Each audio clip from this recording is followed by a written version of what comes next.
Hi everyone, welcome back to the second part of my natural flavorings video, where in the first part I discussed all dry ingredients, mainly spices and seasonings, and how I actually use them. So I'll make sure to link that in the description below. Okay, we're almost done. Now another part, a very important part besides the spices, is the liquids.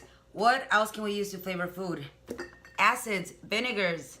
They will flavor your food with minimal calories, sugar, and minimal salt, which is what we want, right? We do have to be careful because some of them tend to be higher on the sweeter end, so it does have more sugar. So it really depends on what you're using them for, okay?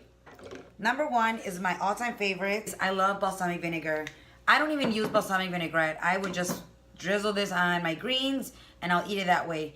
I will also add a few dabs into my marinade for my tofu, which I have right here. And that will give it that nice sweetness and of course, balsamic taste to it. But it does have sugar in it, so you gotta be careful with that. So my other favorite ones is apple cider vinegar. I love this. I use this to deglaze a lot of my roasted vegetables when they're in the oven, which I'm gonna be doing today. To make dressings as well, I use red wine vinegar. Also, again, good as a deglazer. Deglazer? I think I made up that word. Another option is we have flavored vinegar, so you can buy this at the store. And I believe this one was a white balsamic vinegar. They're more condensed, more flavorful, more expensive, but it's a great option if you're having a salad and you don't want to add vinaigrettes, anything with oils, you're watching your fats, so you can add a little drizzle instead of adding some balsamic. So I love this. Another thing you can also add is rice vinegar. Again, does have a higher sugar content. If you're trying to just have liquids as a marinade without adding a lot of sugar, I would recommend red wine vinegar or apple cider vinegar.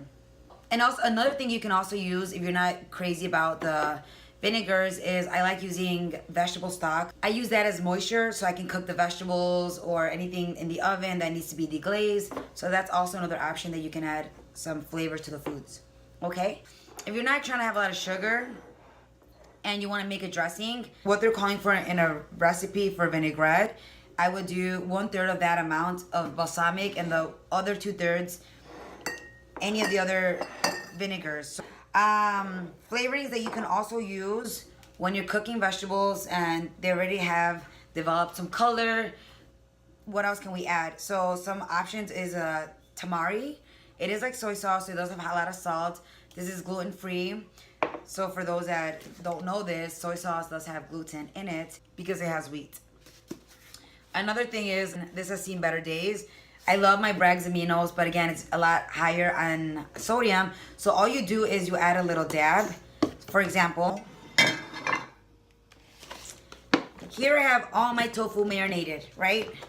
I've added, as you can see, a little serrano pepper to add some kick because I like some spice in my life. And I've added the onions. Now, you can't really tell, but it has a lot of specks of herbs. If you really want it, you can just add a bit of this. And, I mean, you would add more, obviously. And then you would just shake it, and then you would roast it. Which is what I'm doing today. That's another video. This is like maybe 1/3 of everything that I keep in my pantry for flavors. And it's harder to control the sugar and the salt and anything else, all the preservatives in there. You can make anything, you just gotta know what you should put in it. So how do you know what to put in it? When you go to the store and you look at a sauce that you think you might like, the food label will tell you a lot more than you think. You look and you say, onions, garlic, I have that. I have red garlic pepper. I have black pepper. I have mango. I can make this mango sauce. I don't need this. I'm not gonna throw that. But yeah, so those are options that we can start using. So I hope that this encourages us to start using more herbs and spices and natural seasonings and flavorings. So let me know what we end up making.